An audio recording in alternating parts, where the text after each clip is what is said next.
Disney Junior has something new. We'll take it to the sky. Soaring over summer. New shows every weekday, everywhere you watch Disney Junior. Go, go, go! Catch new Miles, new Sophia, new Doc, Jake, and Henry. I can fly! Hop on! See new episodes of your favorite Disney Junior shows every Monday, Tuesday, Wednesday, Thursday, Friday too. Fantastic! New in the morning, at night, or anywhere you go. Plus, you can play new Soaring Over Summer games. Baby! And on again. Way to go! On and on again. Everywhere. Everywhere. We're gonna have some fun. Let's rock it! Soaring Over Summer starts Monday, June 29th, everywhere you watch Disney Junior. Gonna have some fun. I have some exciting news. Every day on Disney Junior on Disney Channel. The crowd's going wild. It's Doc Mcstuffins to the rescue. Yeah! Whatever the toy, Are you okay, awesome guy? whatever the problem, Easy. Uh-oh. We need to get you to the clinic. no matter the diagnosis, You've still got a case of way too speedy-itis. they can always count on Doc. There. You're all patched up. Watch Doc Mcstuffins every day on Disney Junior on Disney Channel. There are some shows so epic. We're going after Hook. So exciting. We princesses have to stick together. They can only be called Super Shows. You said it. Get ready for Disney Junior Super Shows Week. You want to join us? Come on. 5 days in a row of amazing action. Save the pages! Massive magical moments. Butterflies are turning everything black and white. And thrilling twists and turns. I don't even know what that means. Join your Disney Junior friends Looks like everybody's here. for a week of can't miss shows. Sounds awesome. Disney Junior Super Shows Week. Keep watching all week at 10, 9 Central, right here on Disney Junior on Disney Channel. An early love of learning can last a lifetime. ABCMouse.com Early Learning Academy is a proud sponsor of Disney Junior.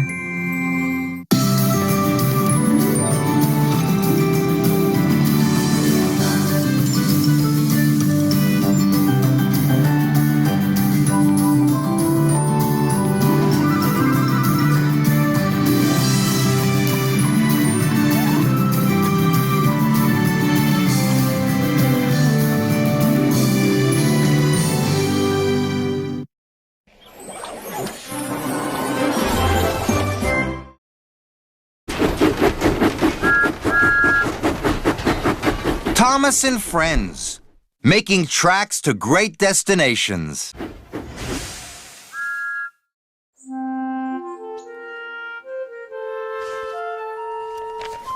Dear Christopher, here is your friend Thomas the Tank Engine. He wanted to come out of his station yard and see the world. These stories tell you how he did it. I hope you will like them because you helped me to make them. Your loving Daddy.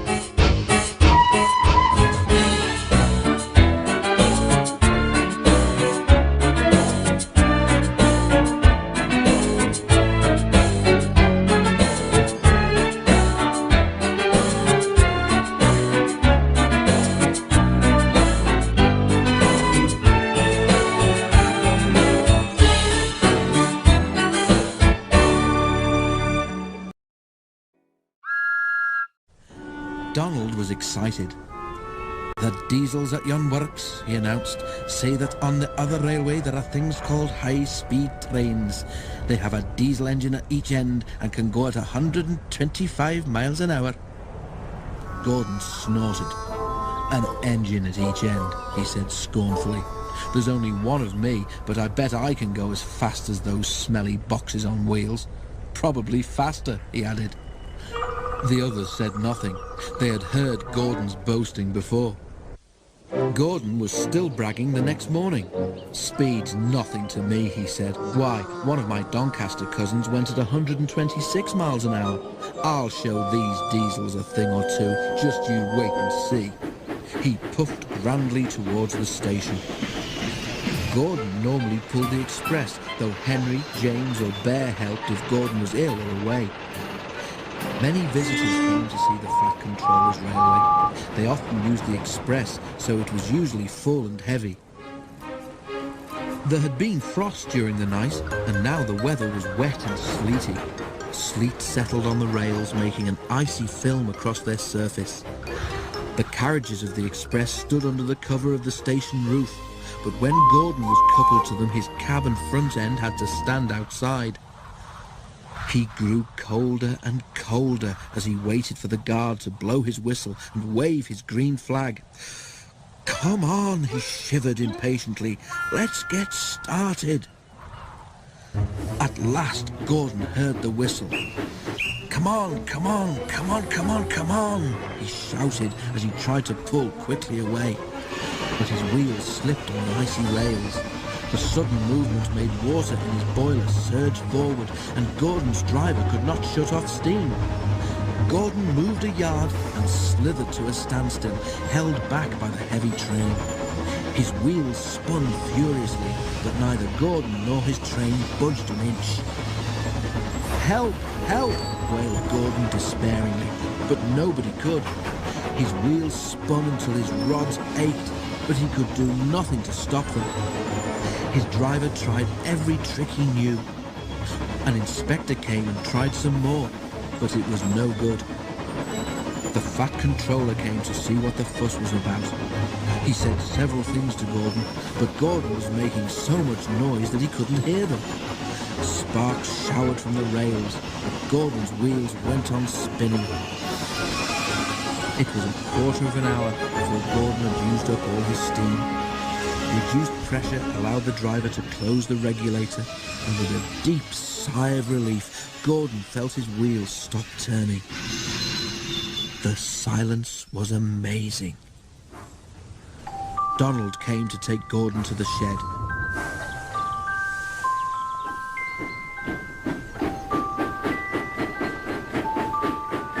And Henry came to pull the express. When the train had gone, workmen had to replace the rails where Gordon had been standing because his spinning wheels had worn deep grooves in them. The shed was empty. Donald tactfully remembered another job and left Gordon on his own. But that night Gordon heard a whisper from close by. "Did you hear?" it hissed. "How Gordon went for a spin today?" There was a quiet chuckle. Gordon seethed in silence. "High-speed engines are all very well," the whisper went on, "but Gordon ought to know by now that he's supposed to move his train too." Gordon snorted disgustedly, and with a gasp, the whisperer subsided into silence.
the end of the line. This is a busy railway line, just like the one on Sodor. All day long, engines puff up and down the track, taking passengers where they want to go.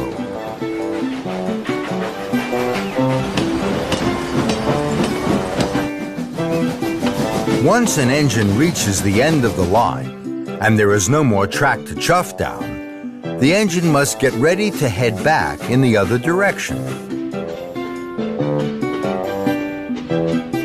But before the passengers can chuff off to their destination, there's a lot of work to be done.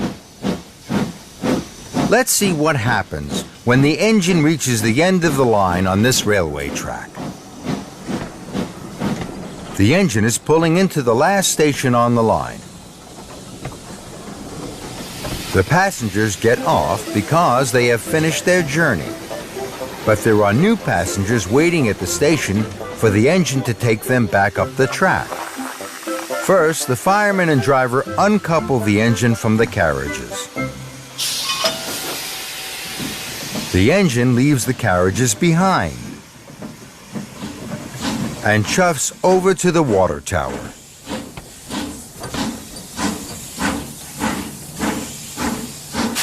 This tower holds lots and lots of water to fill the engine's tank. An engine needs water to make lots and lots of steam. Once the tank is full of water, the engine changes to another track. He does this with a little help from the signalman in the signal box, who pulls a lever to change the points. The engine toots his whistle to say thank you and chuffs to the other end of the carriages.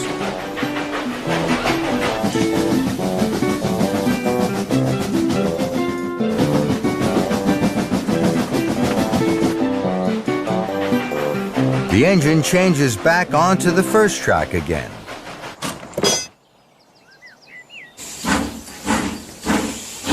It slowly backs up to the carriages. Now, the fireman and driver can couple the engine with the carriages again. Finally, the fireman shovels some more coal into the firebox to get the water bubbling and boiling, ready for the next journey. Lots of coal and lots of water means lots and lots of steam. When the passengers are all on board and the doors are safely shut, the conductor signals that it's safe for the engine to chuff out of the station with a little toot goodbye. Thank you, engine. Have a safe journey. The end of the line is a very busy place on a steam railway.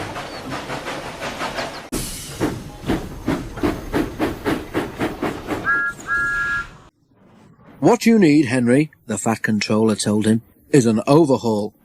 Yes, sir, agreed Henry. Does that mean I've got to go away to Crewe again, sir? The Fat Controller laughed. Not this time, he said.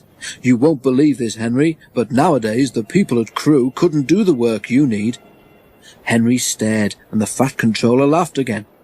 Don't worry, he said. We can do everything at my works. All I have to do is get you there. If James takes the express tomorrow, went on the Fat Controller, we can couple you in front. Do what you can to help, and you can go to the works in style. Henry told James that night. Help me, James snorted. I don't need help. I can pull the express by myself, thank you. Overhaul indeed. 2 engines on 1 train is an overhaul, if you ask me. But the Fat Controller had already made the arrangements, so there was nothing James could do about it.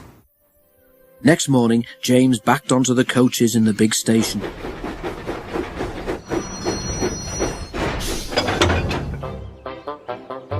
Henry followed and was coupled in front.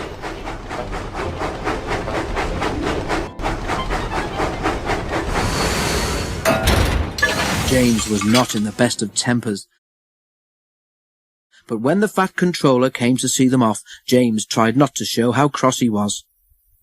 Good luck, Henry, said the Fat Controller. The people at the works know what to do, so you won't be there too long. James and Bear will take turns with the express when Gordon is busy. The express only stops once before it reaches the other railway, and that is at the work station. Because of his leaky smoke box, Henry could not help very much, but he saved his hardest effort for Gordon's Hill.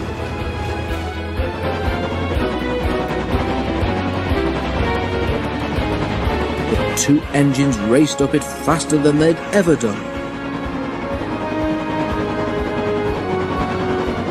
When they reached the top, James was feeling better. "That was fun," he said. "We might even be early at the workstation. We shall need extra time to uncouple you anyway." James spoke too soon. They had just crossed the viaduct when Henry felt something wrong with one of his wheels. "Something's wobbling," he told his driver.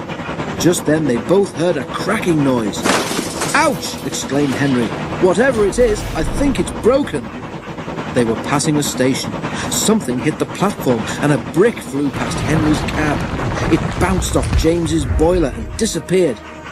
"Ow!" exclaimed James. "Henry might need mending, but he needn't throw his broken bits at me." Just then, James and his driver heard Henry whistling to warn them that he wanted to stop. More bits and pieces flashed by, some hitting the carriages. Using the brakes skillfully, the drivers stopped the train. Then, while the guard made sure that the train was protected behind, James's driver went to see if any passengers had been hurt by the flying debris. No one had, but one of the carriage windows was broken. Henry's crew inspected his wheel. The trouble was not hard to find. "Your wheel has a steel rim called a tyre," Henry's fireman told him. "It has broken and come off. It's a miracle it didn't do more damage." James pushed Henry into a siding and went back to the train.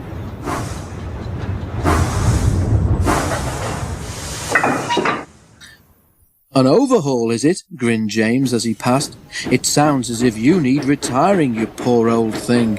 He guffawed loudly at his own wit and puffed away. Henry smiled to himself. "I don't know about retiring," he chuckled. "I certainly feel tired."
Can you guess who this is?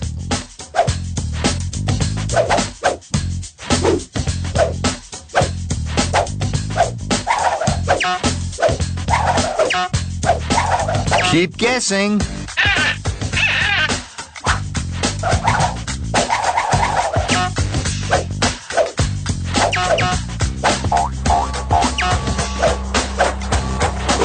It's Henry.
ABCMouse Clubhouse coming up on Disney Junior.